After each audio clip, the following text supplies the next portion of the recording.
Salut gang! Mon invité cette semaine, c'est François Bouliane, un humoriste qui me fait tellement rire. Si François passe dans ton coin, si tu vois qu'il fait un spectacle, achète des billets, stab quelqu'un, vole-y son argent, paye des billets. C'est un super humoriste. Pour vrai, ça vaut la peine d'aller en prison pour voir François Bouliane. Au pire, tu compteras ses jokes aux autres prisonniers, puis ils vont, juste pour ça, ils vont te protéger, puis ils vont pas te donner des coups de poignard dans les reins pendant que tu dors. François Bouliane, je suis heureux de le recevoir parce qu'il vient des régions. Moi, je trouve ça curieux parce que vu que je suis né à Montréal et que j'ai toujours vécu à Montréal, j'ai plus d'amis immigrants que de régions. C'est curieux. Pour moi, dans ma vision de la réalité, t'es plus un immigrant si tu viens des régions que si tu viens du Maroc. Si tu viens du Maroc, je comprends ta culture, je comprends un peu d'où tu viens, je sais comment connecter avec toi, mais si tu viens du Saguenay ou de la Côte-Nord, je sais pas vraiment, et je trouve ça vraiment fascinant, je trouve ça weird de ma part. C'est pour ça que je lance un appel à tous ceux qui m'écoutent. Si je veux aller jouer plus souvent à l'extérieur de Montréal, il y a du monde au Saguenay, il y a du monde en Côte-Nord, il y a du monde en Abitibi qui m'entendent en ce moment, bookez-moi des shows. Fuck le prix. Moi là, je coûte pas cher. Je coûte vraiment pas cher. Je suis une fille à 2h45 du matin qui vient de se faire laisser par son chum parce qu'elle a couché avec sa meilleure amie. C'est facile de me ramener chez vous. Tout ce que je veux, c'est passer un bon temps et oublier que ça va mal. S'il vous plaît, bookez-moi des shows dans toutes les régions. Là, même à Québec. Là, je sais Québec, vous allez dire on n'est pas une région. Oui, je sais, c'est moi qui est niaiseux, mais même à Québec, je veux jouer là. N'importe où à l'extérieur de Montréal. S'il vous plaît, ça me tente. D'ici là, pour ceux qui ont accès à l'île de Montréal, du coup j'ai pris une pause hyper dramatique. Mais je le couperai pas, parce que j'ai pas le temps ni l'envie. Fait qu'il y a une pause dramatique dans mon intro. Excuse! J'ai une soirée d'humour à tous les mercredis. C'est 10$, c'est à 20h. J'ai toujours 5 humoristes, moi qui fais du nouveau matériel. C'est vraiment trippant. C'est à l'hémisphère gauche. Tu peux acheter des billets en ligne. Ça me fait plaisir quand tu achètes en ligne parce que je sais qu'il y a du monde, fait que je dors mieux la veille. Ou sinon, à la porte. Tu payes 10$ à la porte, tu rentres. Il y a toujours du monde. Je suis pas Mike Ward qui remplit le Centre Bell. Je suis juste un gars dans un club weird où, à une époque, ils vendaient de la coke. Bref. Sinon, j'ai un spectacle, moi, tout seul, le 25 avril au Poutine Bar à Laval. C'est 15$. Les Patreons ont un rabais en passant. C'est moi qui fais un spectacle d'une heure ou plus. Ça va être super trippant. Viens, je veux vraiment m'amuser avec vous. Je veux tripper. Je vous jure que sur scène, je dis bien moins souvent vraiment, je sac plus. Je parle plus de sexualité, surprise. Venez, s'il vous plaît. À ma soirée, pas à ma soirée, mais à mon spectacle au Poutine Bar le 25 avril. J'aimerais ça que ça soit full, comme ça le gars du bar, il va m'aimer, puis ça va me rappeler, ça va un peu camoufler l'amour que j'ai pas eu de mon père. Moi, c'est ce que je fais en ce moment. Je prends l'amour des tenanciers de bar, avec qui je remplis leur salle, pour combler à l'amour de mon père que j'ai pas eu. Mais si j'ai pas eu d'amour de mon père, c'est pour ça que je suis devenu humoriste. Alors, tu sais, je suis pas en colère contre mon père, je suis heureux, parce que si mon père m'avait aimé, je serais genre comptable, et je me masturberais dans des parcs en regardant des couples faire l'amour. C'est ça que je ferais. Fait que ça, c'est terrible. Moi, je fais pas ça. Je l'ai déjà fait, mais je le fais plus. Je l'ai pas fait longtemps. Par contre, si mon père m'avait aimé, je l'aurais fait ad nauseam. Il s'est arrêté mon identité. Tu sais, j'aurais été arrêté. Là, t'imagines, t'as arrêté, tu rencontres une fille. Elle dit, hey, on veut-tu à Punta Cana? Puis tu fais, non, je peux pas, j'ai un casier judiciaire. Hey, comment ça? Je me masturbais dans un parc en regardant les couples faire l'amour. Là, on va pogner. Là, je peux pas aller dans un tout inclus, boire des rum and coke et faire de l'anal avec toi. Excuse. Heureusement! Vu que les tenanciers de bar m'aiment, grâce à vous, si vous achetez des billets, et grâce à mon père qui m'a pas trop aimé, ça n'arrivera pas! Yeah! Alors voilà, s'il vous plaît, continuez à liker ma page, plutôt à vous abonner à ma page. Tous ceux qui likent mon Patreon, merci. Ça comble l'amour de ma mère que j'ai pas eu parce qu'elle est décédée, fait que let's go. Est-ce que je joue sur la mort de ma mère pour avoir un peu d'argent? Mais bien entendu, si t'es pas content, tue ta mère puis fais la même chose que moi. Bref, on part le podcast. François Bouliane, je vous aime. Venez me voir en spectacle. Ou venez pas, vous êtes libre. Non, venez me voir en spectacle. Je sais pas vous dire vous êtes libre. Si tu dis aux gens qui sont libres, c'est qu'ils sont pas libres. Si tu dis quelque chose, hey, oh, tu peux faire ce que tu veux, tu peux définitivement pas faire ce que tu veux. Si ta blonde ou ton chum fais ce que tu veux, fais pas ce que tu veux. Dis qu'est-ce que tu veux que je fasse, puis fais-le. Sinon ta relation est finie. Petit conseil. Voilà, on part. François Bouliane, un humoriste que j'admire. Yeah! Ah! Bon podcast!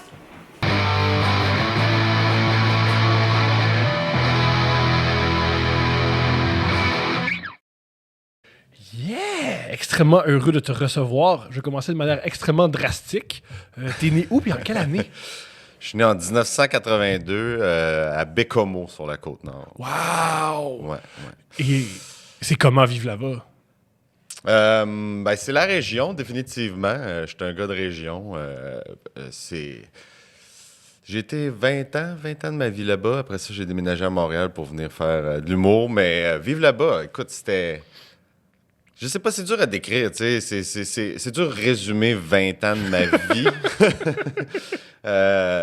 C'était le fun.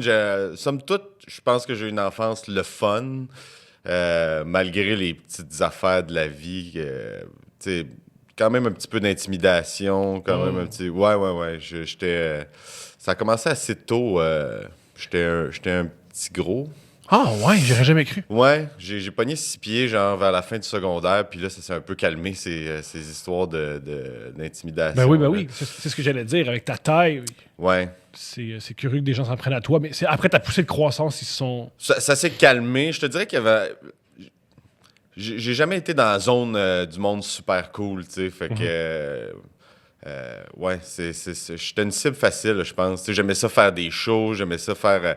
je faisais bien des shows secondaires au cégep, je me suis lancé là-dedans aussi. Tu sais, j'étais un peu outcast, là, dans le sens que je me greffais pas bien au monde, puis je pense que j'étais pas super bon socialement non plus, puis ouais. Tu parles du monde là-bas. Là-bas, c'est quoi les intérêts?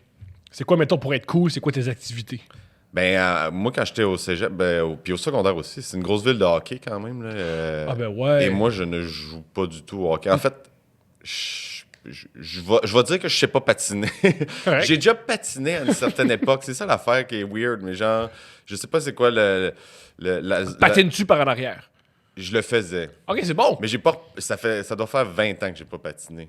OK. Mais je patinais avant. Je sais que je patinais. Je sais que j'étais capable de breaker sur le côté. Ça, c'était... OK, t'es un expert. Non, Par ça, en arrière, tu breaks. Ouais, mais attends, là, c'était des sloppy moves, là, tu sais. Bon, tant que t'arrêtes. Tant que t'arrêtes. Ouais.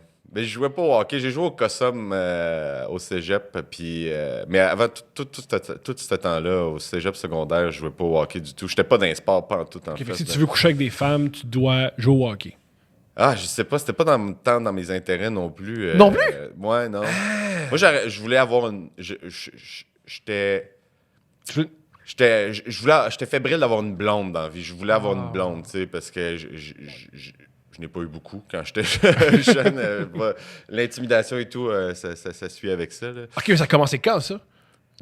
L'intimidation? Quand même assez jeune, au primaire. Mais tu sais, c'est ça, j'étais un peu rondelet.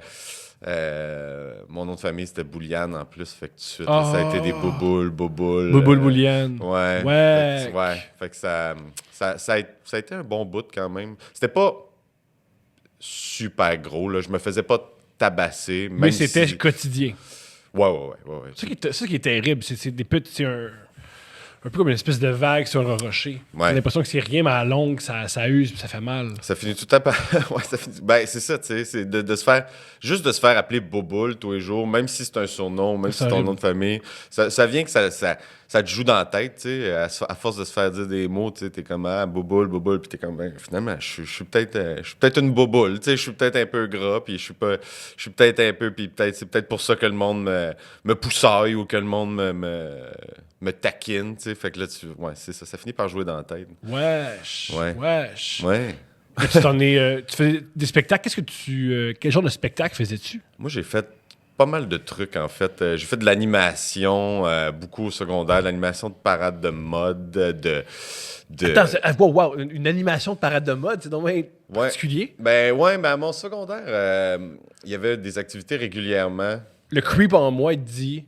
C'est une manière de s'approcher des femmes. C'était ça ou t'aimais juste animer quelque chose? Il y avait une parade de mode. Ah, je sais pas. J'avais juste ouais. J'étais bien motivé à faire de la scène, moi. J'avais fait... je vais prendre une petite gorgée d'eau. Ben oui. J'avais fait... en troisième année. En troisième année, c'était au secondaire. Secondaire 3, c'est ça. Troisième année du secondaire. Il y a un de mes profs. Moi, j'étais un clown, class clown. Là, tu sais, j'aimais bien ça, faire des petites blagues en classe. Puis à un moment donné, un de mes profs, mon prof de géo en secondaire 3, il m'avait dit ben, si t'aimes ça tant que ça, faire des jokes, faire rire, regarde, le dernier cours de la session là, cette année, là, tu vas faire 3 minutes de joke là, devant la classe. Tu sais. Génial. Fait que j'avais écrit des jokes juste sur un papier, là, mais une fois c'était un gars, tu sais, puis il n'y avait pas tant de... Oh, t'as 15 ans. Ben ouais, Ben oui. ben, j'étais... Ouais, Moi, je suis pas ici pour critiquer le matériel que tu as écrit à 15 ans. non. Tu vois, on a encore des complexes là-dessus. Hein. C'est quand, hey, dude, pour vrai, c'était pas si pire. Là. C'était une V1. C'était une V1, OK? Puis j'ai fait ça. Puis je l'avais fait. Je me souviens pas comment ça avait été. Je pense que le monde apprécie quand même les class clowns. Là, Ça veut pas dire que c'était grand chum dans la vie, mais le gars qui fait des blagues. Mais j'étais pas le tannant, dans le sens que je verrais pas la classe à l'envers. Je faisais juste... Le prof, il disait quelque chose, puis moi, j'étais comme « Ouais, ben, telle affaire! Oh! » Genre, j'avais ma clap, puis j'étais bien content. Mais ouais. C'est de l'animation de foule avant de savoir. Exact, je faisais du crowd work total. Hey, bonsoir tout le monde, ça va bien? Qu'est-ce que tu fais dans la vie, toi? Ah ouais, c'est vrai, cours de maths. On est là présentement.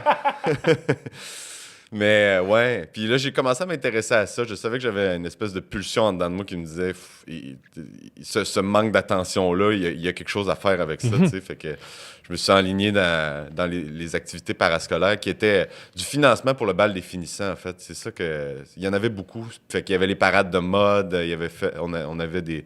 que j'animais. On avait...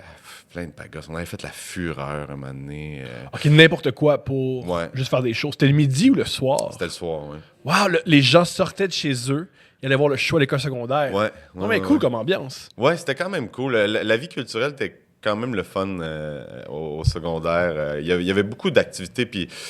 il y a eu la lutte aussi. On a fait des galas de lutte. T'as fait un gala de lutte? Ouais, 2 galas de lutte. T'étais gérant, t'étais lutteur? Non, j'étais lutteur, ouais. Wow! Ouais, T'étais qui?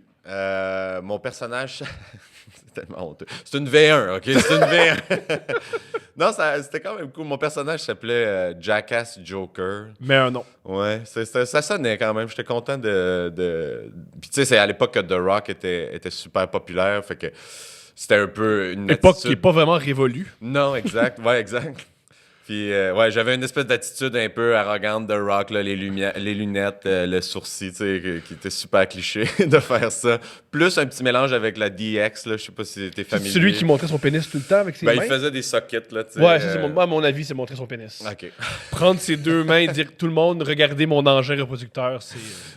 C'est ça, le tagline, c'est socket, tu sais, fait que... Sa prise, si je me souviens bien, c'est il te mettait par terre dans un coin, il sautait sur toi. Un des gars de DX, ouais. Ouais, il sautait sur toi, puis il donnait des coups de bassin et ça te tuait. X-Pac, ouais. Je le faisais. C'était un de mes moves au gala de lutte. Hein. Oh, wow! Je faisais un Bronco Buster. Les gens qui nous écoutent dans un bar, si jamais des gens veulent se battre avec vous, faites pas ça. Non. Vous n'allez pas gagner le combat. Non, clairement pas. Ben, peut-être que vous allez vous trouver une date pour la soirée. Par contre, c'est très subjectif comme approche. Tu faisais de la lutte, Ouais, OK? on a fait de la lutte. Puis éventuellement, on s'est parti un band aussi. Quel instrument tu jouais? Je chantais. Wow! Et attends, je chantais. Est-ce que c'était tes propres compositions ou On avait nos propres compositions, mais on faisait du cover aussi. On faisait du cover de new metal. Tu sais, à l'époque, le Deftones, Rage Against the Machine, évidemment. Korn. Tout ce qui est un peu métal et un peu rap. Ouais. On tripait là-dessus, là, tu sais. Mais moi j'étais pas un bon chanteur, tu sais. Je pense que j'avais juste une bonne... T'as une présence. Une bonne présence, c'est ça. Fait que les boys qui étaient d'excellents musiciens avec qui je jouais, ils ont fait « Ah, ben, tu sais, on part ça, on t'embarque-tu, puis tout. » Puis je suis comme « Ben, je peux chanter, tu sais, mais non, mais genre, je vais le faire pareil. » Puis c'était... Tout pour être sur un stage. Ben ouais, mais on a quand même fait une vingtaine de shows avec le band. Ah, c'est excellent. Dont des affaires... magique, d'autres affaires vraiment épeurantes, là, tu sais, une espèce de... Un bar à Bécomo, justement. Un bar à Bécomo, ça me fait un peu peur. Ouais, mais il y avait des... Il y a des crimes organisés, je pense, dans ce coin-là. Ben, je pense que le bar où est-ce qu'on était, qui n'existe plus aujourd'hui, là, mais je pense que ce bar-là, c'était quand même assez...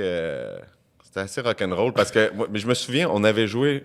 ils nous avaient demandé un set d'1 heure, je pense, quelque chose comme ça, tu sais, puis je sais même pas si on avait ça, tu sais, fait que on faisait juste jammer des patentes, puis un moment donné, notre bassiste, qui était un bon garçon, dans le sens que, tu sais, on était dans un bar, fait que puis là, c'était l'heure qu'il fallait qu'il retourne à la maison, tu sais, fait que... Mais tu sais, on était des adultes, mais il était super, tu sais, il était straight, tu sais, fait que, genre, il retournait chez eux, fait que là, c'est moi qui ai pris la bass, puis on a juste jammé.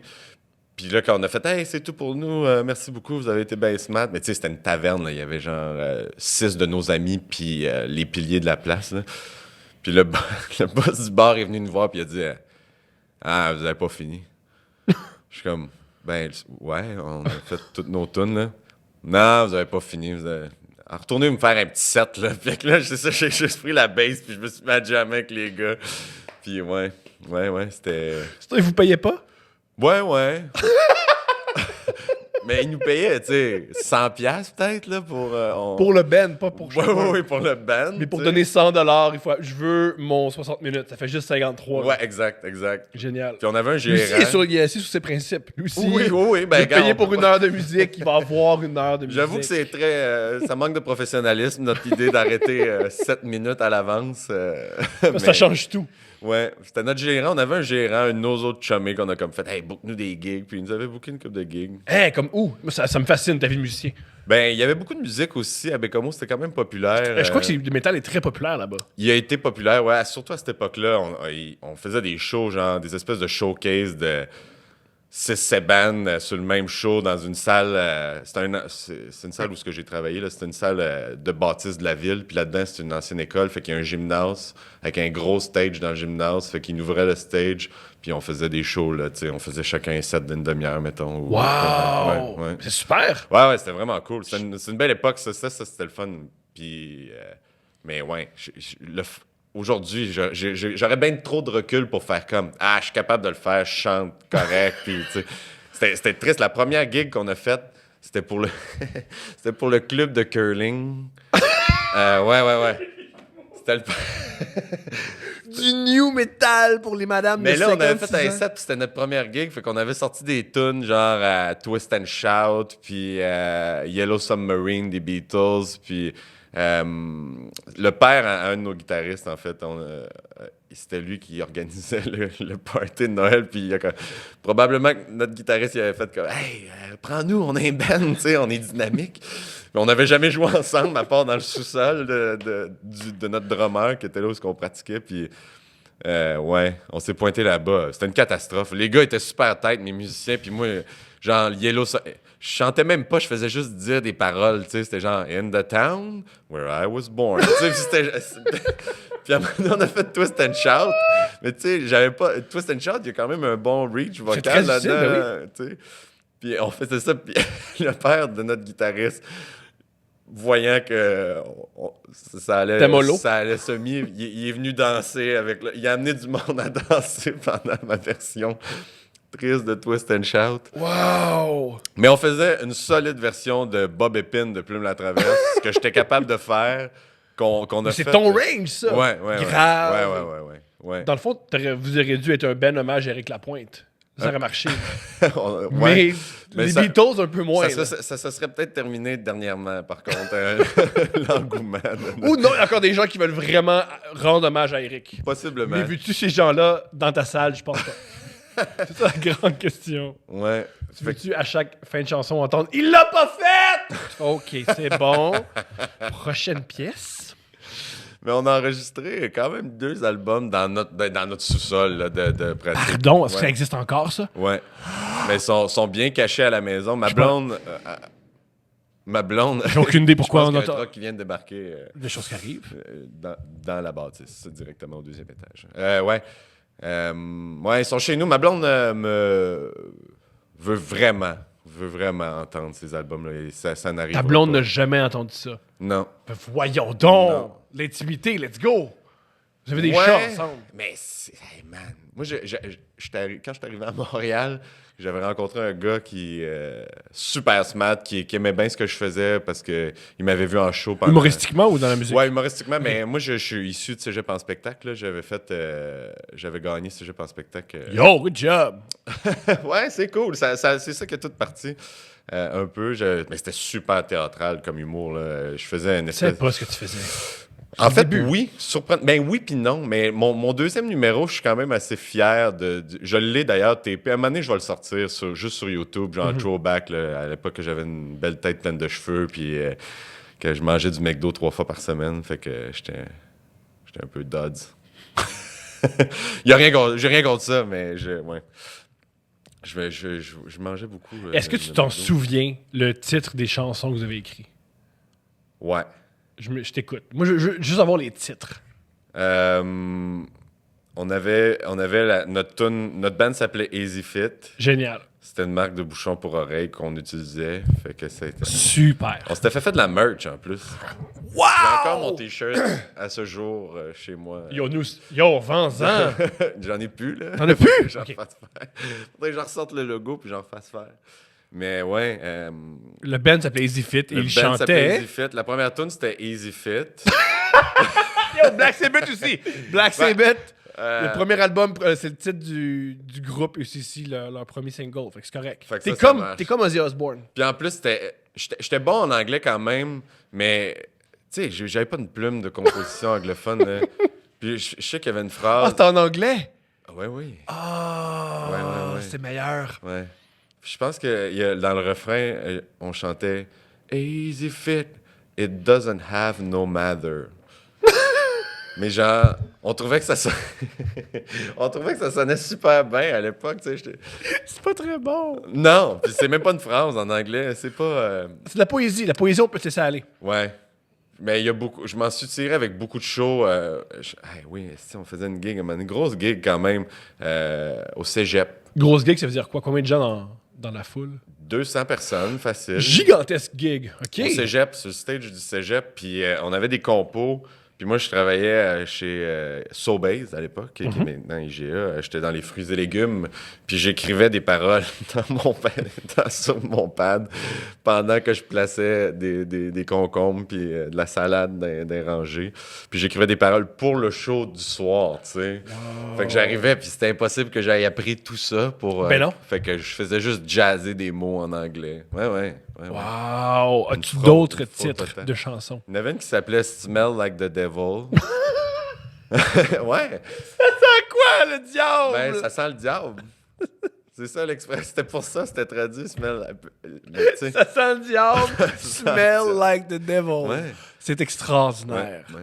Mais musicalement, il faut savoir une chose. Là on rit bien gros mais musicalement, j'insiste là-dessus, le band était vraiment tête. Là. Il n'y a personne en ce moment qui remet en question la musicalité de ce groupe. C'était moi la faille là-dedans. Je suis pas d'accord. Je suis pas d'accord.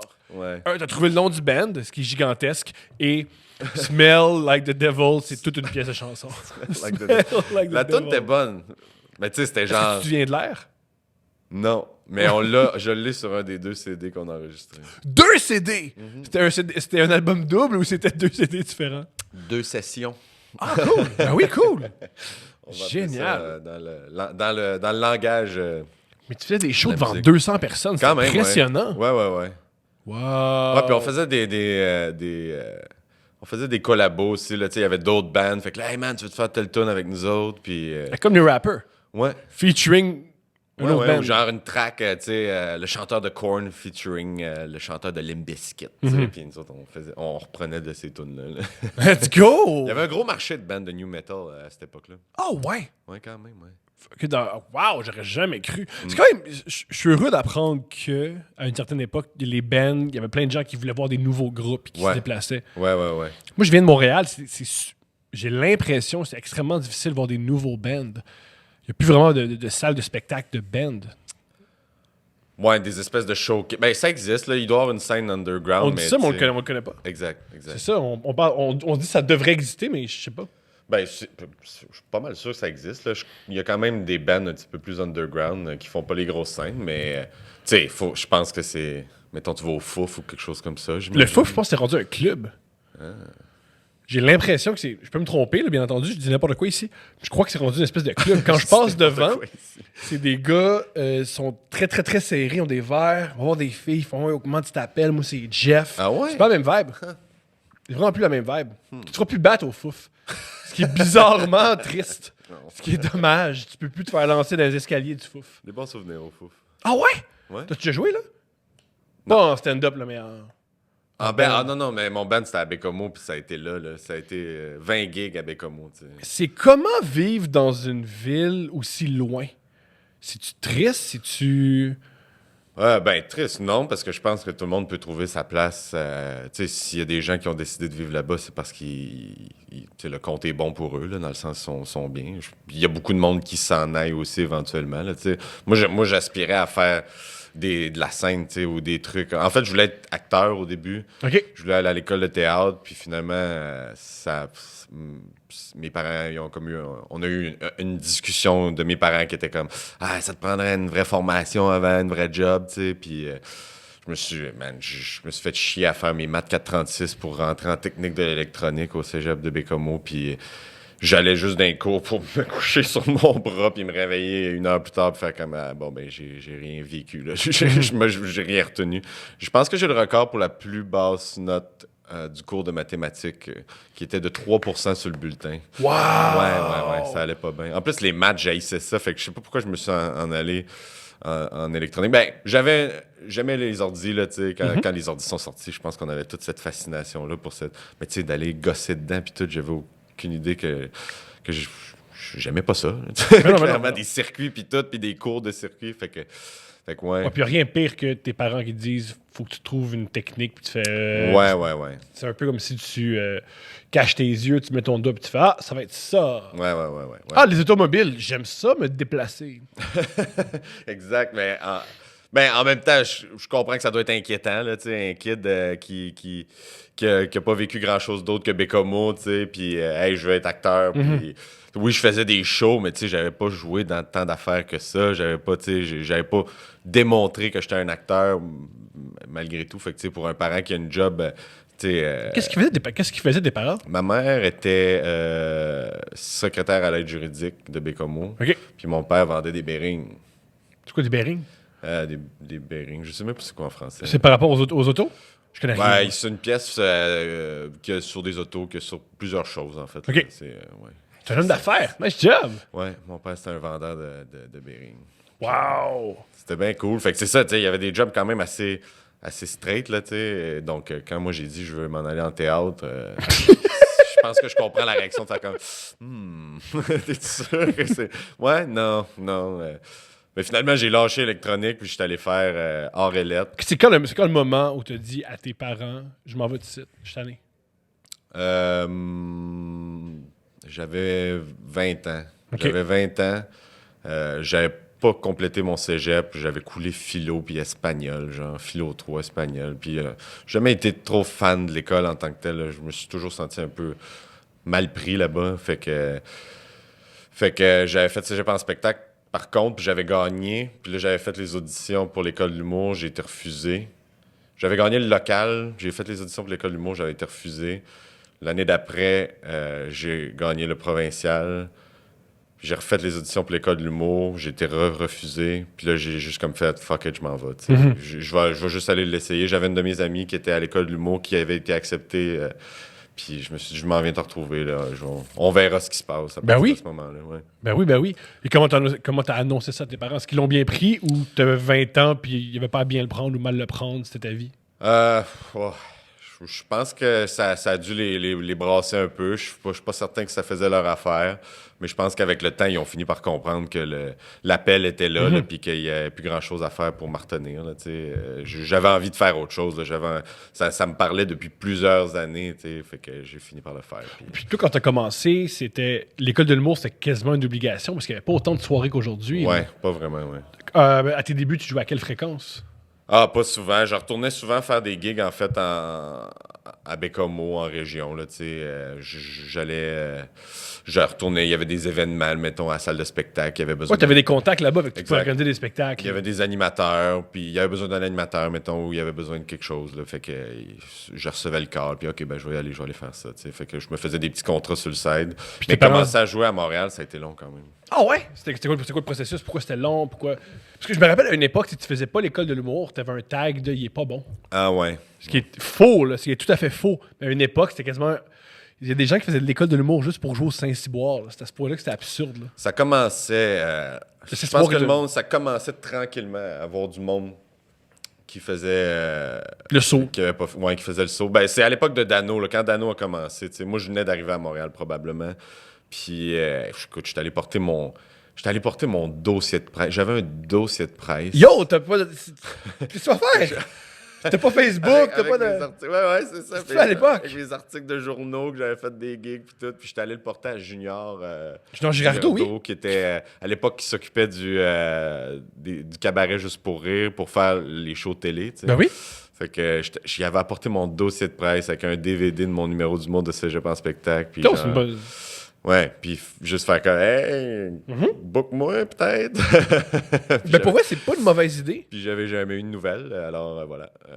Mais ceci dit, on est bien amis, Junior et moi. Ben oui. Fait que tu vois, on s'est retrouvés plus tard. Mais il s'en souvient pas de ça. Il se souvient pas du gars qui a apporté un dossier de presse puis un DVD. Ben en même Il y a temps, pas une bonne t'sais, mémoire. Il y a une certaine époque où est-ce que tout le monde, je pense, l'approchait pour pouvoir jouer aux soirées Ah oui? Juste pour rire parce que c'était l'affaire à faire. Là, Tu voulais jouer au Saint-Cyboire puis après ça, aller faire les soirées Juste pour rire. Fait que je me suis parti une soirée d'humour sur Parc, au Parc des Princes. Ah, le bar français. Ouais, exact. Wow. Que je n'animais pas, mais que je jouais à tous les mois. T'étais Puis chroniqueur. ouais. Puis j'avais mis Mike Baudouin comme animateur. Hein? C'est vraiment cool. Ouais. Mike qui fait encore de l'humour, qui ça va super bien. Tout à fait. qui- Mike que j'avais vu, c'est un des premiers headlines que j'ai vu à Saint-Lazare.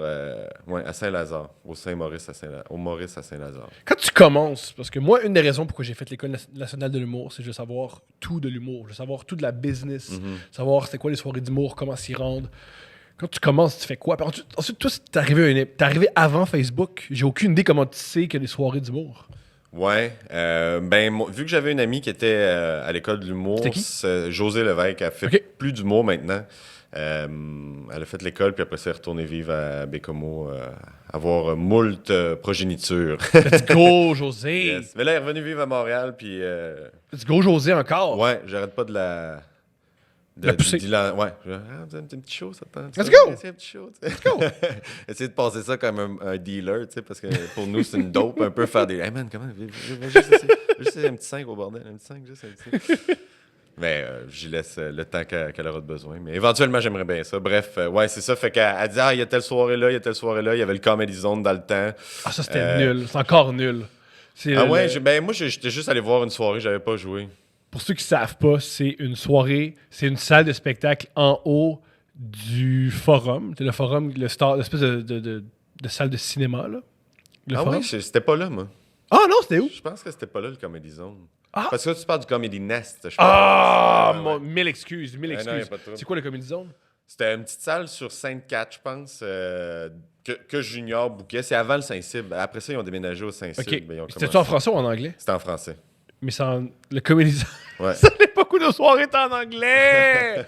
Ah, j'aime ça! Ouais. Hey, C'est on ça. va imiter l'idée américaine, on va imiter le modèle américain, mais aussi on va imiter la langue. Alors, remarque, c'est un peu ça qu'on fait. Tu sais, on s'appelle des stand-up, puis on est des stand-up, on fait du crowd work, tu sais, on est MC sur un show. Fait que, ouais. Ah, c'est vrai, on change pas les termes. Pas ben, non. Il y avait un Montréalais qui me fait triper, qui a écrit sur le... C'est un Montréalais anglophone qui a écrit sur les expos, puis il disait ce qu'il adorait du baseball à Montréal, c'est que vu c'est arrivé à l'époque où la loi 101, c'était important pour nous, on a tout traduit les termes de baseball, puis lui, il trouvait ça fascinant. Que lui, il trouvait ça fascinant, la balle papillon. Ah ouais, Il disait, ouais. c'est tellement un terme cool. En anglais, c'est du... C'est une knuckleball, parce que tu Knuckleball, touches avec ouais. tes jointures. Ah. Mais c'est tellement plus cool une balle papillon, parce Ouais, que c'est pas clairement. comment tu la lances, c'est qu'est-ce que tu vois. Ça vient avec une petite image, là, Ah très Harry Potter-esque, là, du vif d'or, anyway. ouais, vraiment. Vraiment. Tu quoi, je passe ça. On devrait recommencer ça. Puis traduire tout. Parce que quand tu traduis, il y a un peu d'imagination. Ouais, parce que tu peux te permettre de créer des nouveaux mots. Fait qu'au lieu d'appeler ça un stand-up, on pourrait C'est plus tough. Mais quand le mot est bon, c'est plus tough. Un fantaisiste. Un fantaisiste. Ah oui, je suis fantaisiste. Qu'est-ce que tu fais dans la vie? Ouais, mais je suis un comique fantaisiste. Ça serait carré. Ça serait malade. Fait que t'arrives à Montréal, là, ça se passe... Comment ça se passe? Comment tu commences à avoir tes premiers breaks? Wow. C'est parce que tout ce qui m'est venu en tête, c'est genre, j'ai été vraiment pauvre longtemps. OK. Ouais. Moi, je suis arrivé à Montréal, j'avais genre 500$ dans les poches, là, tu sais, j'étais pas... Pas grand-chose. J'ai eu des jobs, là, tu sais, j'ai pris une couple de jobs en arrivant ici, j'ai vendu du linge, T'as vendu du linge dans quel magasin? Ouais, chez Néon sur Saint-Denis. Oh, wow, c'est pas ta crowd en plus. Je sais pas, c'était pas si pire, c'était... Ouais, je sais pas. Pourquoi c'est pas ma crowd? C'est ça ma question. Que le monde qui s'achète du linge sur Saint-Denis, je pense pas que sont super le fun. Ça allait. Pour vrai, j'ai eu du fun à faire ça. J'ai servi en plus des acteurs américains puis tout là-bas. C'est quand même, ouais. Oh, ouais, comme qui? Gérald Butler, il était ici pendant qu'il tournait 300. OK. Puis il est venu s'acheter du linge au Néon sur Saint-Denis. Puis c'est moi qui l'ai servi. Puis j'y ai vendu une veste. Puis je suis comme, pourquoi t'es en ville? Tu sais, il est comme, on tourne une patente de gladiateur. C'est le pire résumé de 300. Non, c'est le meilleur. C'est vraiment une patente de gladiateur. C'est vraiment comment on peut faire gladiateur 40 000 fois moins cher. On va mettre des écrans verts gladiateurs plus que des Spartes. Puis genre, il n'y a pas d'arène. Mais c'est un péplum. C'est un péplum où c'est ouais. du monde très, très, très joli qui se donne des coups d'épée dans la face. Ouais, avec une armure de torse là, qui découpe les abdos. Et très homoérotique. Ouais. Très, très, très. Dans les deux, c'est très homoérotique. Ouais. Du bromance. C'est du bromance ancien. Je pense que c'est plus de l'homoérotisme. Il y a du bromance puis il y a de l'homoérotisme. Ça, là, des hommes musclés qui vont... puis qui crient, qui se donnent des coups de pied, c'est très érotique. Il y a beaucoup de gays qui se masturbent en regardant ça. Tandis que les comédies de Joe Apatow, c'est du bromance. Il n'y a aucun homosexuel qui se masturbe en regardant Seth Rogen fumer des battes puis réaliser « Hey, les amis, c'est important ». C'est ça la différence pour savoir si c'est homoérotique. Est-ce que les gays se masturbent en le regardant? Maintenant, je le sais. Maintenant, on le sait! Maintenant, c'est quelque chose qu'on sait. Je serais pas venu ici pour rien. En tout cas, ça... Quel autre job bizarre t'as eu? J'ai fait des décors de Noël pour les centres d'achat. Wesh! Ouais. Qu'est-ce que c'est quoi ça? C'était une grosse shop. J'ai fait ça pendant 3 semaines. En fait, c'était une période où j'avais vraiment besoin d'argent, puis ça allait plus. Là. Puis quelqu'un que je connaissais qui m'avait juste dit « Hey, il cherche du monde à telle place. » Je me souviens plus, c'est dans Verdun, là, tu sais. Je me souviens plus c'est quoi le nom de la shop exactement. Puis, ouais, je m'étais pointé là-bas, puis c'était ça. Moi, au début, j'étais à manutention, puis éventuellement, on nous a shippé un peu partout. Puis j'avais fait rentrer un de mes chums artistes, puis on s'était juste retrouvés à faire des couronnes de Noël. Mais c'était des décors pour les centres d'achat. Fait que c'était tout... Immense. Ouais, c'était gigantesque, là. C'était des maisons en champignons de genre 20 pieds, 30 pieds de haut qui s'en allaient au West Calgary Mall ou whatever. Tu sais, ça partait, là. C'était pour partout au Canada. Fait qu'il y avait vraiment des affaires... Absurde, ouais. Il y a de quoi d'un peu glauque aussi de rentrer tous les matins à 6 h dans une place où est-ce qu'il y a des bonhommes de neige super jolly enrapés dans du saran wrap, genre comme s'ils étaient comme Noël, c'est un peu contraignant. En plus, ce qui est horrible là-dedans, c'est que tu fais ça parce que t'as pas d'argent. Ouais. Et t'es dans Noël et tu peux pas acheter de cadeaux. Ah ouais. C'est vraiment horrible que t'es là-dedans. La magie de Noël, j'ai pas une scène, je serais pas ici sinon. J'en reviens chez nous, puis je mouche de la suie, puis j'ai les mains pleines de peinture qui s'enlèvera jamais. Ah, c'est difficile? C'était physique, putain? C'était quand même très physique, ouais. Ben, difficile, tu sais. Oui, puis non. Là, je veux dire, c'était un job physique. C'était très physique, là. Tu sais, puis souvent, quand on retournait au shipping, parce qu'on donnait un coup de main, mettons, au domaine de la peinture, ou après ça, on allait dans le woodwork, tu sais, puis on redescendait après ça au shipping, puis là, c'était de rentrer les gros ciboires de morceaux de bonhomme de neige puis de maison dans une vanne, tu sais. Fait que, tu sais, c'était tout le temps les bras, les jambes, tu sais, tout le travail, là. Mais faire les couronnes de Noël aussi, d'attacher du sapinage après une broche de fer. Ah, man. T'as fait ça combien de temps? 3 semaines, ouais. Ouais, t'es-tu bien payé? Non. Ouais. Mais, tu sais, ça a donné le coup de main où est-ce que ça a dû, là. Ben oui. T'aurais pris n'importe quoi à part travailler chez Subway puis te faire dire j'ai dit pas de concombre puis se faire crier après, là. Ouais. Être fâché parce que J'ai dit du fromage suisse et du Monterey Jack. Ah, man. Je vais le refaire, man, comme toi. C'est l'affaire qui me fascine le plus, le monde passif-agressif dans un restaurant de bouffe, tu sais. Au Subway, moi, je mange beaucoup de Subway dans la vie. Je suis un fan. Là. Je trouve que c'est une bouffe semi-santé simple, là, tu sais, même s'il y a beaucoup de sel puis tout, là, peu importe. Fascine tout le temps le monde qui n'a pas les codes du Subway aussi. Comment ça? Je sais pas, il y a tout le temps un monsieur un peu confus ou une madame, genre, je vais te prendre un sous-marin. Ouais. Faut que tu m'aides. C'est la première fois que tu viens, clairement, parce que c'est pas mal ça, leur business, là. Je veux dire, il y a du choix, là. C'est pas juste comme, voici le sous-marin du Subway. On a juste lui, c'est ça. C'est ça. Toutes les salades, puis les olives, puis tout en avant, là, c'est juste pour le look. C'est pas le sous-marin de chez Subway. Je vais te prendre un sous-marin. Ouais, j'adore ça. Moi, je me rappelle, j'ai déjà travaillé chez Tim Hortons et il y a beaucoup de gens qui étaient en colère que je ne connaisse pas leur commande. Ah. Ils disent, m'a prendre la même chose que d'habitude. Parce que Je c'était ne sais des pas. réguliers. Puis tu sais pas. En tout cas, voyons. monsieur, man, je suis pas ton épouse. Je sais pas qu'est-ce que tu mets dans ton café. Non, mais étrange, Gérard. Pas me crier après moi, le gars de 21 ans, le lendemain de speed, parce que je sais pas que tu mets 6 sucres, 4 crèmes. Et en passant, tu vas mourir. Ouais, Tu continues à faire ça. Tu vas mourir, Gérard. Les gars, ils mettent toujours trop de crème. Les gars qui venaient, ils mettaient toujours trop de crème. Puis je comprenais pourquoi ils étaient en colère comme ça. C'est ton niveau de crème dans ton café qui n'a pas de sens. Calisse. J'haïssais ça. Une attitude crémeuse. Ah, j'haïssais ça. On pourrait penser que ça sonne doux et confortable, mais une attitude crémeuse, ça vient avec une agressivité au petit Morton le matin. Ou des fois, tu te trompes dans leur commande, puis il fait Ah, j'ai pas de problème, je vais recommencer. T'es mieux. Ah, Je fais Mais je viens de te dire que je recommence. Tu vas avoir tes toasts. ouais. Je sais pas pourquoi tu veux me dominer. De toute évidence, tu veux parler de même à ton boss, puis t'es pas capable, puis là, tu cries après moi, puis j'ai pas besoin de vivre ça. Ouais. On peut Beaucoup de projections dans ces jobs. Je peux te donner 20$ dans la caisse si t'es fin avec moi. C'est à ce point-là, mais tu me cries après. Ouais, les jobs de fast-food, c'est pas... moi, je l'ai jamais fait, là. Ça m'a jamais interpellé. J'ai été chanceux. Quand j'étais à Bécomo dans mes jobs étudiantes, là, j'ai été vraiment, vraiment très choyé. Choyé. Mais, ouais, le fast-food, ça m'a jamais intéressé. Le monde sont...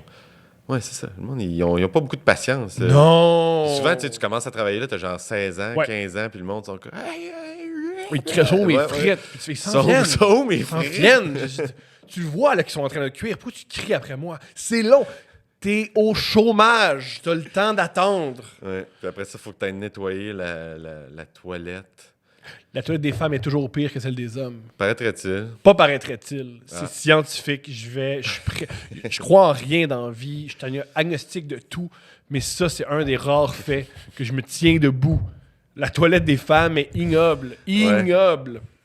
C'est ignoble. Je sais pas ce qui se passe.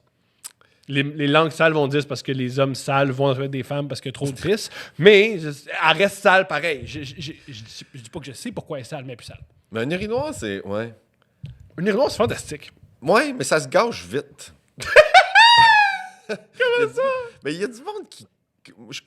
ça me fascinera toujours, les gens qui sacent des gogos. Là, un papier, il s'essuie les mains, il sac ça dans l'urinoir. Tu fais ça? Je suis coupable. Dude! Je suis coupable. Pourquoi? Mon aversion de la race humaine. Ouais, mais il y a du monde. 2, il y a plein de rêves que j'ai pas accomplis et je me venge comme ça. Il y a plein de rêves que je sais que je vais jamais les atteindre, alors je lance mes gommes et Du papier à main. pas du papier à main, des trucs d'autobus. Tu sais, quand Ouais. Ouais, je mets beaucoup de billets d'autobus Ah. là-dedans. Je suis horrible. Je t'aimais avant. Je sais, terminé. Je suis À le chaque fois, problème. j'ai la réflexion de je suis comme, il y a vraiment un manquement à l'humanité présentement pour que des gens soient si pressés qu'ils aillent jeter leurs trucs à Moi, côté. Parce que généralement, dans une toilette, partout, il y a des poubelles. Là. Il y a des au pire, dans la toilette. Tu sais. Je vais te montrer comment moi je réfléchis. Je pense que Comment- le podcast va s'arrêter là. Je pense que je Génial que tu te lèves, ça me je fait mets mon bye! manteau, tout ça est filmé. Je mets mon manteau, je remets mon foulard, envoie un texto. Je m'en vais même pas tout de suite. Je veux juste laisser planer le fret. Envoie un texto qui est clairement à propos de ce que je viens de vivre. Je texte ma plante. Hey, Lévesque, c'est pas ce qu'il vient de me dire. C'est un jeteux d'urinoir, ce style-là. Puis là, je fais juste quitter. Je vais serrer la main à ton texte. Je Je te regarde jamais. Jamais. Jusqu'à temps que je sorte. Mais c'est vraiment pas une question de presse. C'est vraiment une question de manque de respect. C'est une question de... J'ai l'impression que j'ai pas eu les feux rouges. J'ai pas eu les feux verts dont j'aurais eu droit dans ma vie. Ouais. Alors je me venge sur des inconnus. T'es un peu punk. Non. Non? Je suis, comme ma blonde dit, un bourgeois anarchiste. Un bourgeois. Je suis un bourgeois anarchiste. Je suis, comment ça, j'ai pas telle opportunité, alors je vais mettre une vieille facture d'Uniprix dans l'urinoir. Toi, tu mets le feu à du caviar. C'est ça que tu fais. Voilà! C'est très, très, très bien dit. Je mets le feu à du caviar. T'es tombé en amour comment et quand avec l'humour? Ben, j'ai toujours été un fan d'humour. J'en écoutais à côté quand j'étais kid. J'en écoutais... Des stand-up ou juste des cartoons, ça te faisait rire? Des cartoons aussi, des sitcoms, tu sais, Fresh Prince, je suis tombé là-dedans quand même assez kid, là, les Simpsons, évidemment. Mais j'écoutais les shows à juste pour... Les RBO, j'écoutais RBO très jeune. Let's RBO, go! ouais.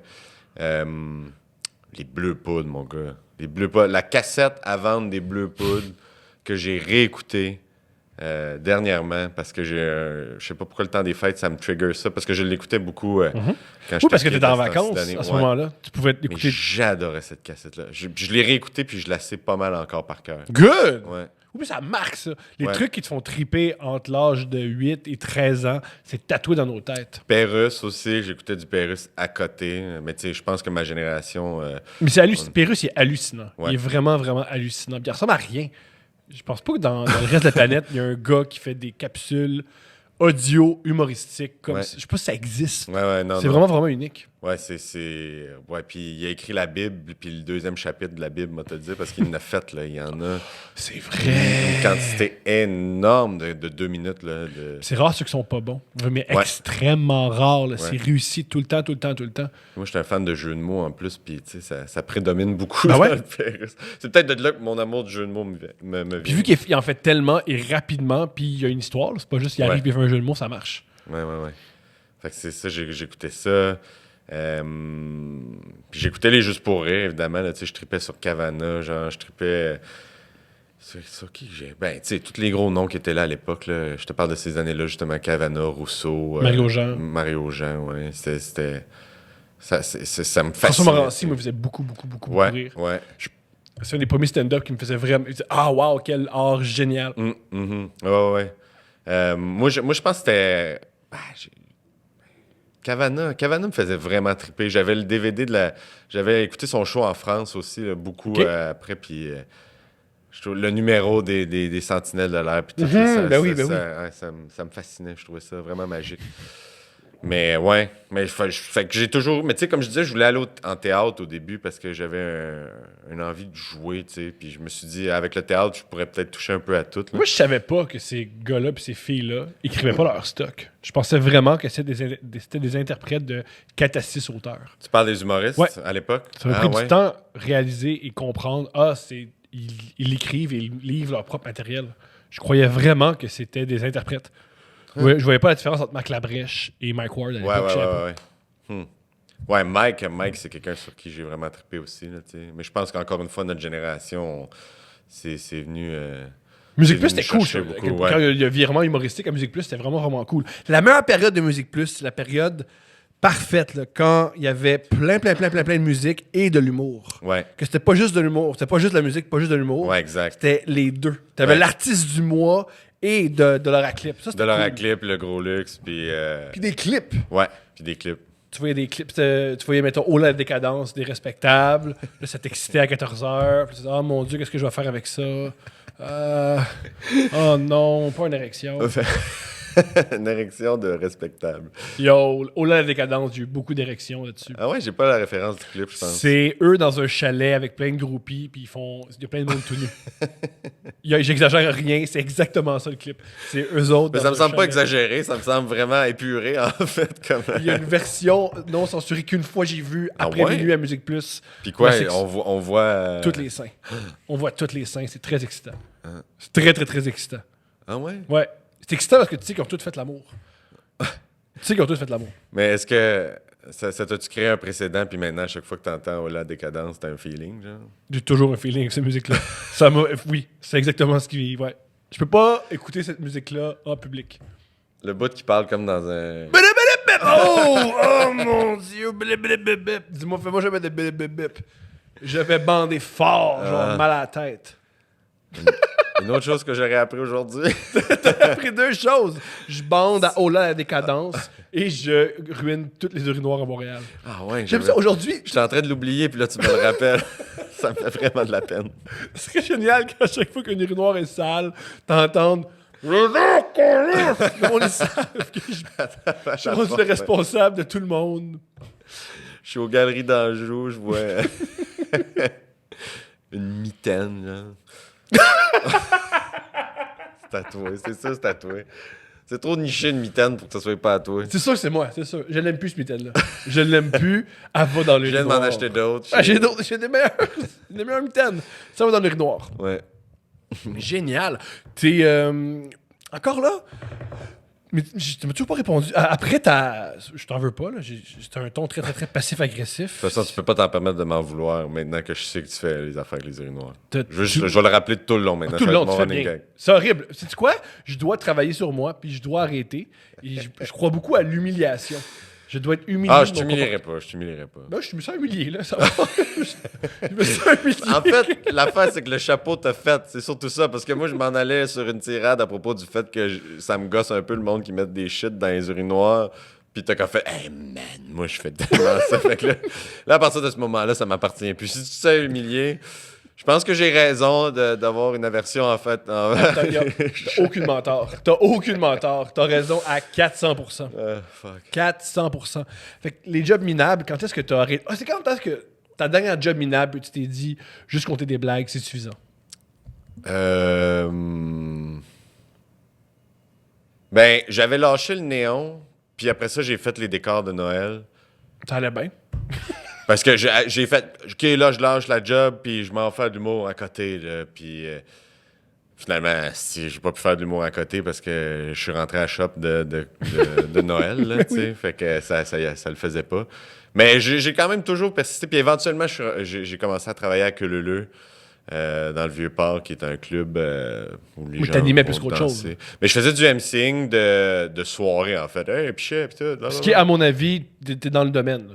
Plus Ouais. que dire à Gerald Butler, ça te fait bien la veste. Ben moi, je me cherchais une job, mais quelque chose d'un peu plus connexe avec la scène. Puis Alex Champagne, c'est Alex Champagne qui m'a fait rentrer là. Parce Wow! qu'il était animateur là. OK. En fait, beaucoup d'humoristes ont fait Bisaillon la aussi a job. fait ça. Bisaillon, Alex Roof, Seb Ouellette, Mike Baudouin, Dave Morgan. Puis le premier officiel, c'est Dano, Let's go! Ouais. Dano qui a parti, je crois, 96% des soirées à Montréal. à peu près. C'est vraiment C'est un impressionnant. gars de projet. Ouais, il doit beaucoup à ce Ouais. moment. Mais moi, j'adulais ce gars-là quand j'ai commencé. Parce que d'un, il n'avait pas fait l'école, fait que j'étais super impressionné de ça. Il en tu sais. parlait. C'est pas juste qu'il n'avait pas fait Ouais. l'école. Il disait, j'ai pas fait l'école, mais j'ai quand même de la valeur. Ce qui était très, très, très rare à l'époque. À Puis l'époque, il animait le c'était- Saint-Cybe, qui était une soirée mythique, là, Oui. tu sais, parce qu'il y avait pas mal juste ça. Puis là, on a parti la queue leu, fait que, ouais. Je me rappelle, le Saint-Cyboire à l'époque, c'était gigantesque. Ben oui. Tout le monde se souvenait de la fois qu'ils ont leur première fois au Saint-Cyboire et la première fois qu'ils ont closé au Saint-Cyboire. Exact.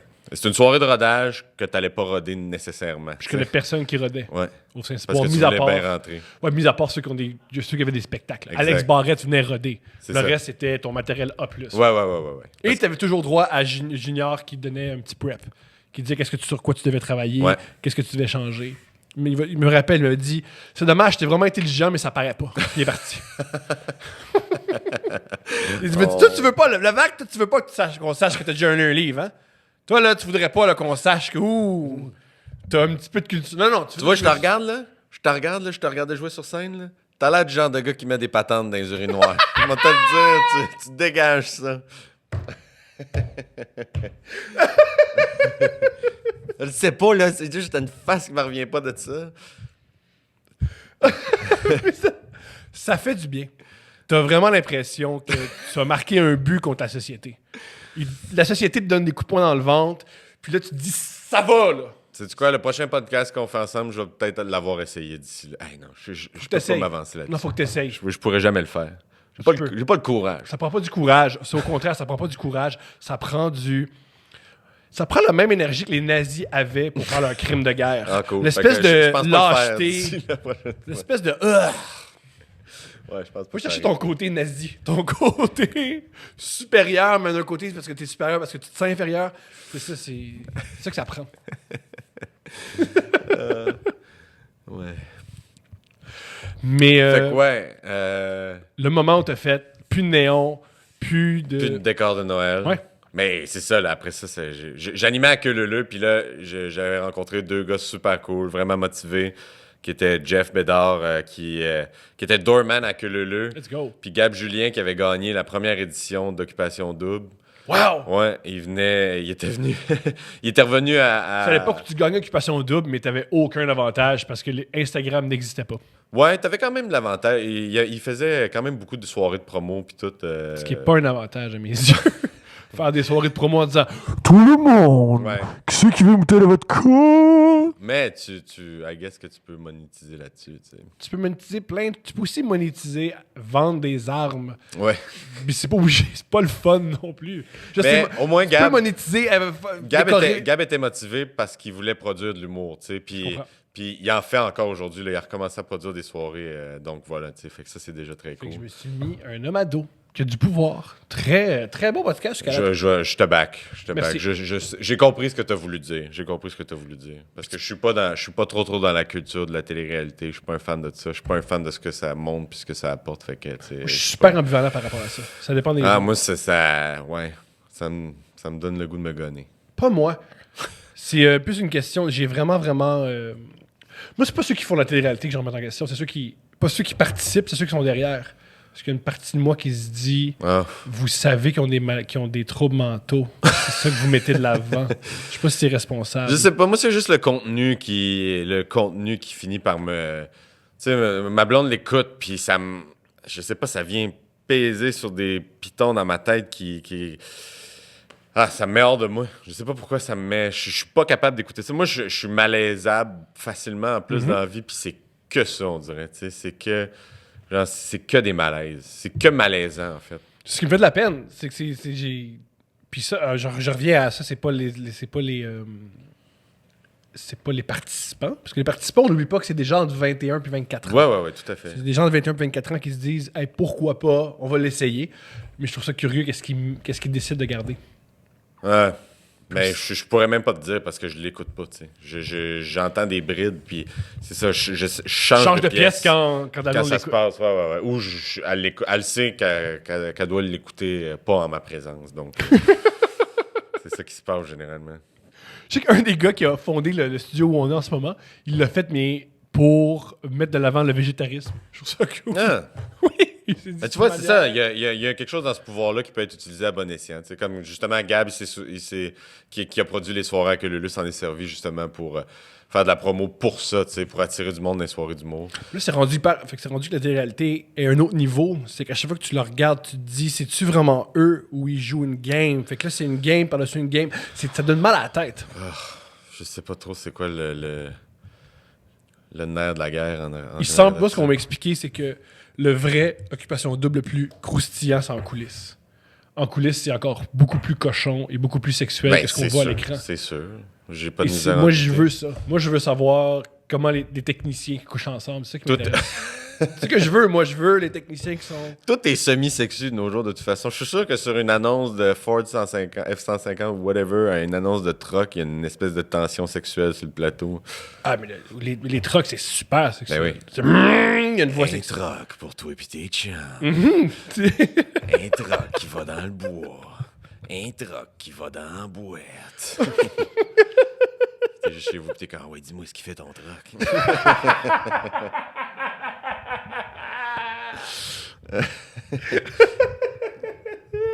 Là, faut en vendre. Faut en vendre. Ça marche en plus. T'avais pas une soirée à Repentigny? Ouais, j'ai animé une soirée à Repentigny après la Queue-Leu-Leu. T'es-tu cool? Ouais, ça a été long à starter. OK. La Queue-Leu-Leu, ça a été laborieux là, parce que il y avait pas tout le temps beaucoup de monde, puis des fois il y avait du monde, mais il y avait un party de bouquet après. Fait que t'avais du monde de McGill qui débarquait, anglophone, qui s'intéressait fuck all. Fait qu'il était juste en avant, yeah, my God, let me have a drink. Puis là, moi, j'étais comme, il parle beaucoup mieux anglais que moi pendant que j'étais avec EasyFit. Puis Mais tu sais, il parlait pendant le show, là, ça donnait des conditions. C'était un corpo. Au moins, ça t'a préparé pour les corpos. Ouais. Fait que tu vois, Mais ça m'a préparé pour beaucoup de choses, je pense. Toute l'expérience d'animation. Puis après ça, le Saint-Maurice, c'était magique. Une autre gig qu'Alex Champagne m'a donnée. wow, merci Alex. Alex Champagne et Joe Roberge qui animaient la soirée puis ils me l'ont légué. Ouais. Fait que c'est ça. Fait que je me suis retrouvé là. J'ai animé pendant 2 ans, 3 ans. La première année, c'était terrible. Là. Il n'y avait pas de monde qui venait. Parce qu'il venait pour Alex et Jonathan. Probablement. Mais il y a toujours ça, je pense, dans une soirée mais c'est parce que d'humour. c'est des vedettes. Ben oui, mais non. Mais j'en étais tout à fait conscient parce que il y a ça aussi dans une soirée d'humour qui recommence, qui finit, qui recommence à la même place. Tu crées quand même un attachement avec l'animateur. Fait que là, quand la cassure est faite, ben ces gens-là qui venaient un peu pour l'animation, un peu pour le show qui était organisé par ces gens-là, ben là, après ça... Puis j'étais pas super bon non plus. Je te dirais qu'il y a une longue période que je trouvais que j'étais pas super bon en humour. Avec le recul, je le vois. Là, OK, puis qu'est-ce que tu trouvais difficile? Qu'est-ce que tu avais à travailler selon toi? Beaucoup de choses. C'est pas la période où il faut que tu deviennes bon, mais tu sais que t'es pas bon. Mais j'avais un talent, clairement, j'avais un talent, tu sais, puis assez pour être dans le circuit, tu sais, assez pour avoir des gigs, assez pour... Mais tu sais, quand je repense à ces moments-là, là, j'étais comme, mon Dieu, Seigneur. Mais curieuse, la période où tu as besoin de t'améliorer. Ouais. Tu sais que t'es pas excellent, mais pour devenir excellent, tu dois jouer. Fait que tu sais que tu dois être pas bon devant des gens pendant plusieurs mois, voire plusieurs années. C'est pas comme t'es pas comme un guitariste qui peut être seul chez eux, puis jouer ses gammes, puis jouer devant des gens, puis être déjà bon. Ouais. Être bon sur une scène, tu dois être mauvais devant plein de monde. Puis ensuite, tu vas dire à des gens, revenez voir mon show, je suis meilleur, je vous jure. Puis en plus, j'avais pas la formation, tu sais, tant que ça. Ça, c'est ce que je trouve particulier des gens qui n'ont pas fait l'école. Mais j'avais fait en route quand même. Ce qui est tellement une plus grande formation, à mon avis, que... Mais je l'avais fait en route. Mais tu sais, j'avais... Le premier numéro, j'étais comme... C'est un coup de dé, tu sais. En fait, c'est comme tu disais tantôt, j'avais aucune idée de ce que je faisais, je pense. Dans le sens que... Pour moi, c'était pas un jeu d'échecs, là, tu sais. J'avançais pas des pièces, c'était juste comme...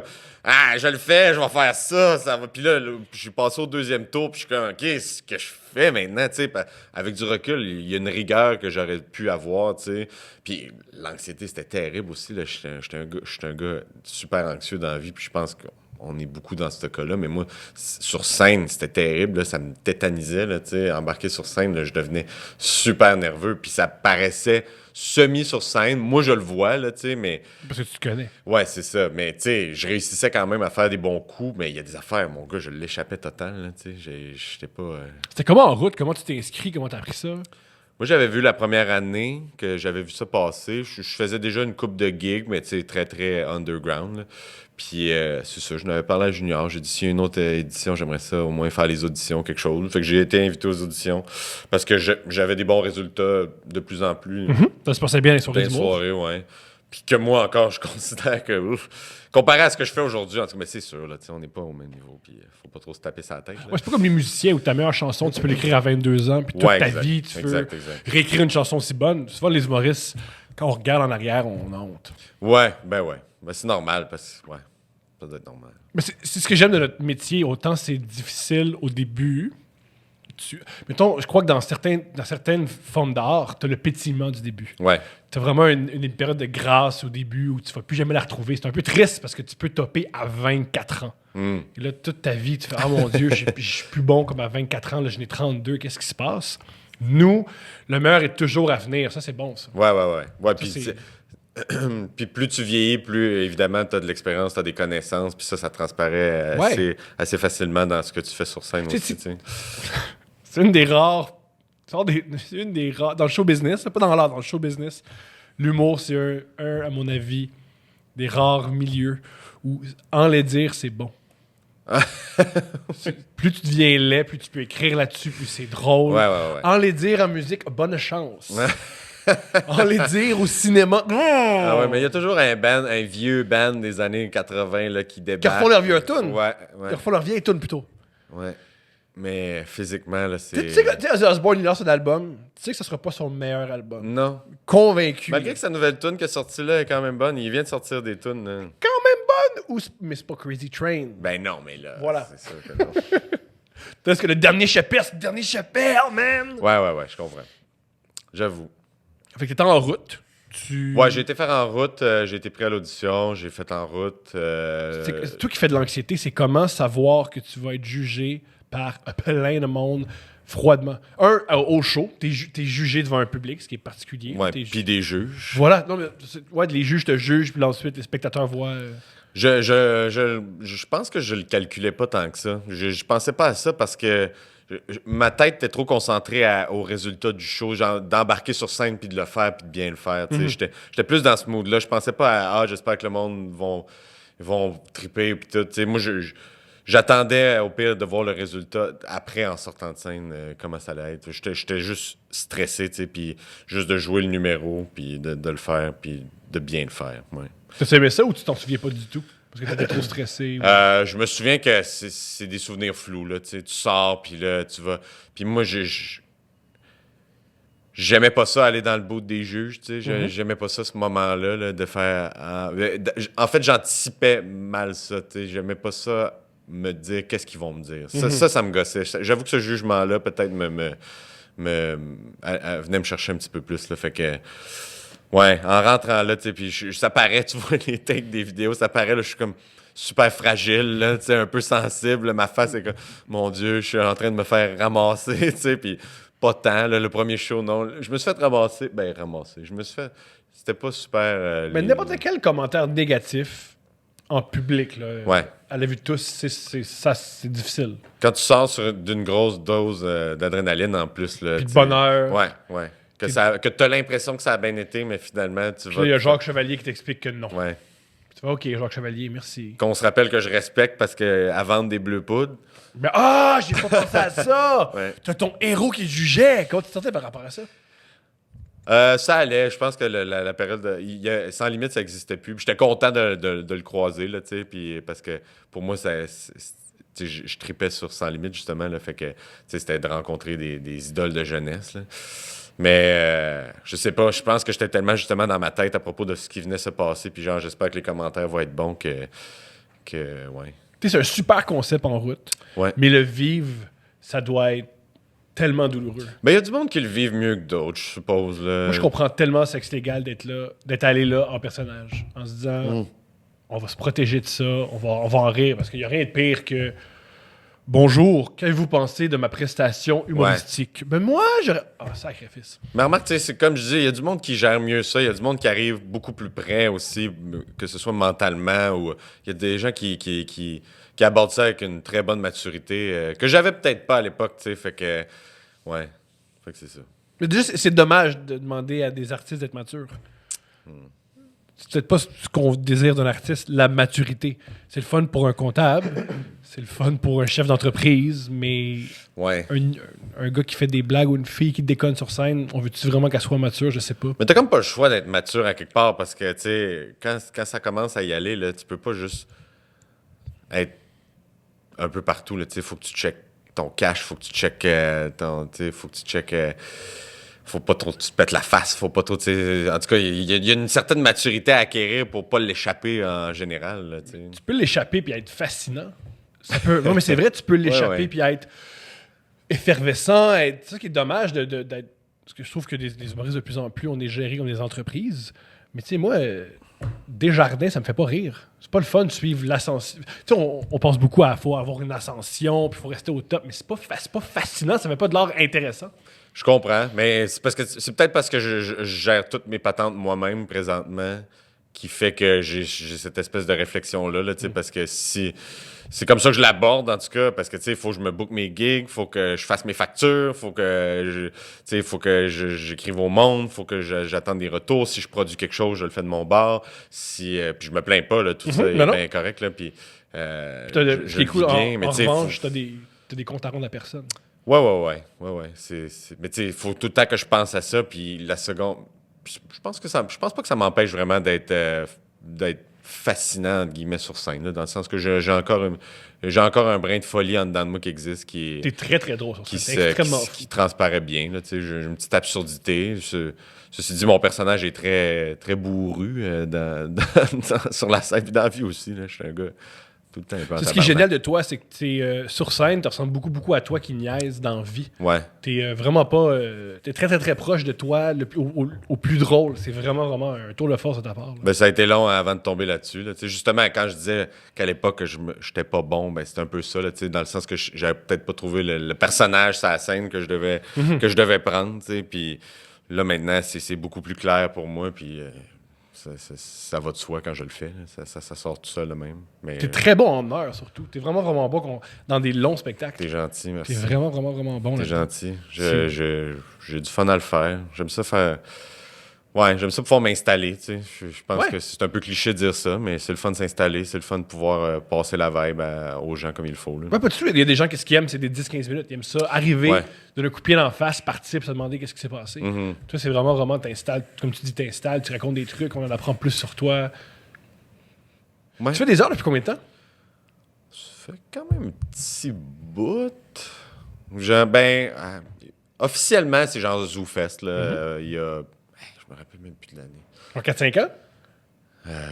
Ouais, plus que ça, peut-être même. 2011, 9 ans. 2011. 8. Pourquoi je dis ça avec autant d'agressivité, là, mais... C'est pas grave. 2011. Ouais, 2011, je pense. Puis est-ce que depuis ce temps-là, moi, je me faire 2012, une heure, c'est vraiment peut-être. enivrant, là. Ouais. J'ai adoré ça. J'ai adoré ça. Faire 6 soirs de mon show dans une salle formidable qui est le studio Hydro-Québec du Monument National. Ah ouais. C'est parce que quand t'es habitué de faire des petits bits, tu sais, des 15, ou quand tu fais des premières parties, puis tout, c'est des 15. Puis là, t'as la mathématique de tout mettre ça ensemble pour que ça ait du sens. Puis là, tu le fais. Puis là, tu le fais une fois, puis t'es comme, OK, il y a quelque chose à... Tu sais, mettons, mon premier soir, je me souviens, j'étais un petit peu plus laid back, tu sais, j'essayais de juste me rappeler de tout, que tout soit parfait, tu sais. En fait, c'est un rodage, là, tu sais, je rodais mon heure parce que je n'avais pas vraiment fait. Puis le soir d'après, quand j'ai vu que la première fois, ça avait bien été, le soir d'après, mon gars, ça devient enivrant, là. Puis là, t'es comme, OK, je veux faire des heures tout le temps, là, tu sais, c'est vraiment le fun de faire une heure de show. C'est le fun de faire des shows. Point. Je comprends les humoristes qui ont un grand succès, qui veulent pas revenir à Juste pour rire, ils veulent pas refaire des galas. Pour eux, leur métier, c'est non, moi, je fais une heure. Ouais. C'est vraiment ça, mon métier. Je roule ça présentement, puis tout ça me convient amplement. Ouais, oui, je comprends aussi.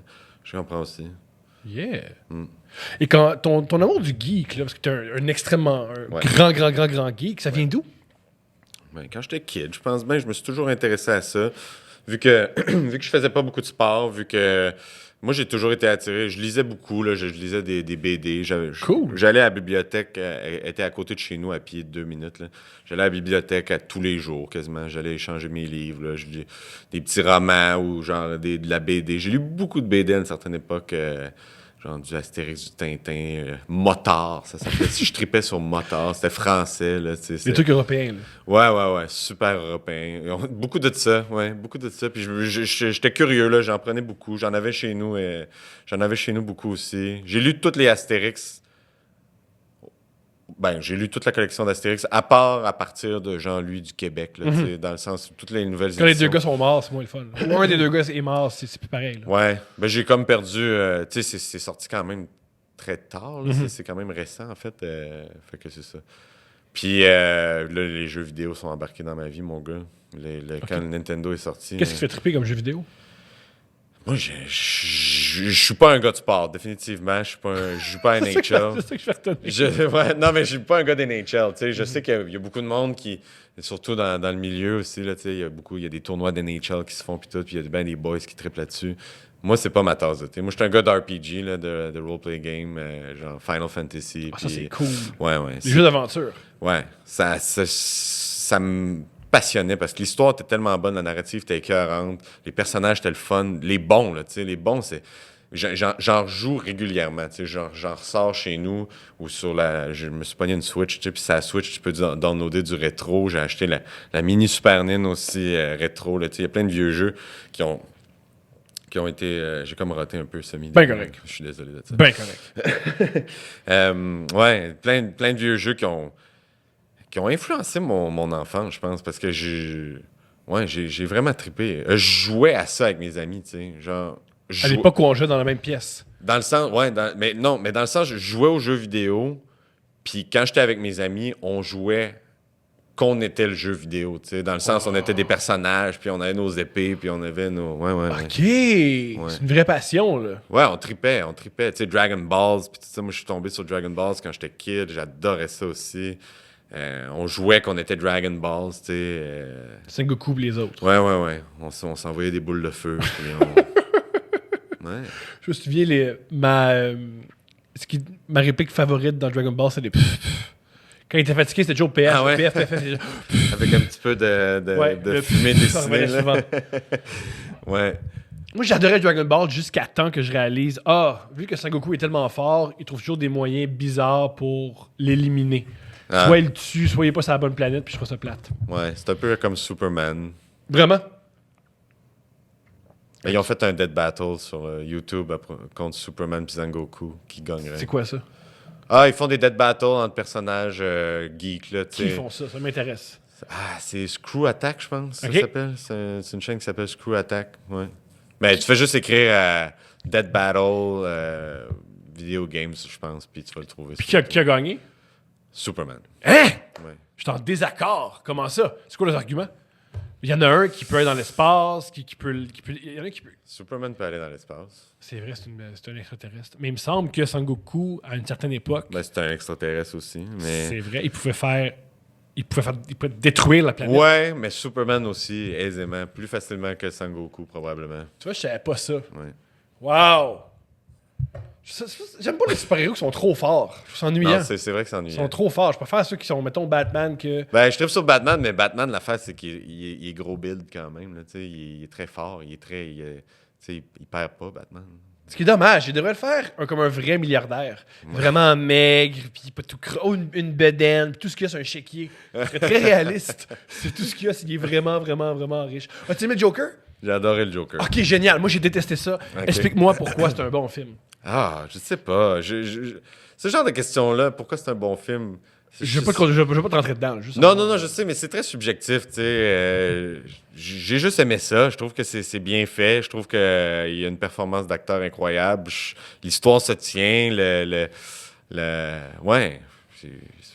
J'ai trippé. T'as-tu tes moments favoris dans le film? T'as-tu des moments que t'aurais fait différemment? T'as-tu des... Non, pas particulièrement. J'essaie de pas trop over-analyser ce que je vais écouter, moi. Ok, c'est l'inverse de moi. Moi, je veux Ouais. tout over-analyser. Je veux savoir pourquoi... Il y a des affaires que j'aime, il y a des affaires que j'aime pas, mais je pense qu'à partir du moment où est-ce que j'ai décidé que j'aimais pas ça, je m'y plonge pas plus, là, tu sais. Mais quand t'aimes ça, ce que tu veux savoir, mettons, c'est qui le directeur photo, comment ça a été écrit, où Ouais. t'as une vie, fait que tu passes à autre chose. Bah, je mets pas tant de temps là-dessus, je te dirais. J'ai des informations que je prends à la volée, là. Tu sais, si, comme tu vois, le Joker, c'était produit par Scorsese, fait que... Je pense pas que non. Ouais, je pense que oui, moi. Le produit? Ouais. Je sais que c'est extrêmement inspiré par lui, mais... Mais il est dans le prod, là, je suis pas mal sûr. Ah, je savais pas que c'est produit par lui. Fait que tu vois, j'ai cette information-là. Ok. Puis je sais que Joaquin Phoenix... Non, je sais rien finalement. non, mais j'ai aimé ça. Je trouvais ça... T'as-tu préféré ça à Dark Knight ou lequel ça va choisir entre les deux? Ben, c'est pas comparable, mais Dark Knight, c'est ça, je pense. C'est meilleur, hein? Moi, c'est pour ça que j'ai pas aimé ça. Ben, c'est parce il qu'il y a pas de plusieurs Batman, raisons. il n'y a pas de mais- Batman dans Joker, là. Ben oui, là, mais il y a la scène fucked up qui met ses doigts dans la bouche. Ou que ça sert à rien, là. C'est juste pour montrer Batman. Ouais. C'est une des raisons pourquoi j'ai pas aimé ça, tu vois. Peut-être, ouais. Je comprends un peu, mais somme toute, le film, j'ai bien aimé. Mais Dark Knight, tu sais, c'est un chef-d'œuvre, là. Ouais. Ça, je suis capable de le dire, tu sais. C'est extrêmement réussi. Je l'ai écouté plusieurs fois, là, tu sais. Je me la retape régulièrement, en fait. Je trouve que c'est... Surtout pour un gars qui est fan de super-héros dans la vie et puis de bande dessinée, tu sais, ça vient chatouiller le fan en moi. Là, Puis je pense que le gars qui l'a fait, Christopher Nolan, capote pas sur les Non. bandes dessinées. Capote pas, mais pour faire le sur les film, bandes dessinées? il s'est Ouais. investi, il a lu, mais au départ, c'était pas sa passion. Au départ, c'était tu me donnes un chèque en blanc pour faire le film que je veux. Ok, moi, les lire tes BD. Ouais, mais c'était pas, je crois, je peux me tromper. Ouais, il, c'était il a bien fait ses devoirs. Nice job, le gars. C'est cool de voir un gars à l'extérieur qui sait rien. Comme ça, il vient avec l'esprit complètement blanc, Exact. libre. Il peut. À partir de ce moment-là, ça t'appartient. Ouais. Génial. Puis si tu choisis d'aller chercher du matériel source, c'est encore mieux. Mais il me semble, le Joker, ça a zéro rapport avec les BD, non? Un peu. Est-ce que t'as déjà lu des BD de Batman ou pas? Ouais. Ça ressemble un peu? En fait, c'est inspiré un peu d'une BD qui s'appelle The Killing Joke. OK. Qui est... c'est ça. Il y a un nom, le gars. C'est un gars un peu raté mais c'est pas dans l'optique de la maladie mentale. Ça, c'est nouveau, ça. C'est plus un gars un peu raté qui veut faire du stand-up, puis il se retrouve dans une magouille de la mafia, puis... Wow. ouais. Puis il tombe dans des produits chimiques, puis il devient le Joker, là. Ça devient super dark assez rapidement. Là. Ça devient vraiment, vraiment dark. Là. Wow. Ouais. Ça me fait rire, ça, des produits chimiques fait que t'as l'air d'un clown. Je sais pas quel produit chimique fait ça. J'étais un peu... Le maquillage à clown. Ah, génial. Mais ça va être tout. Merci beaucoup. Cool. S'il vous plaît, gang, allons te voir en show. T'es vraiment, vraiment, vraiment un C'est artiste, gentil, un merci. humoriste. Vous pouvez aller voir aussi je viens de sortir une capsule web là, qui s'appelle Désolé la rupture. C'est sur YouTube. Ça va être en dessous. Ça me ferait bien plaisir que vous alliez cliquer là-dessus. Je suis bien heureux de... Yeah, je suis heureux que tu fasses je suis heureux que tu fasses des petits sketchs parce que t'écris bien. T'es vraiment, vraiment tu dialogues hyper bien, fait que c'est bon. C'est Je suis gentil. très heureux. Je suis heureux qu'on ait accès à ça. Merci, Fait c'est continue. gentil. Merci Je beaucoup. vais en faire d'autres. Yeah, good!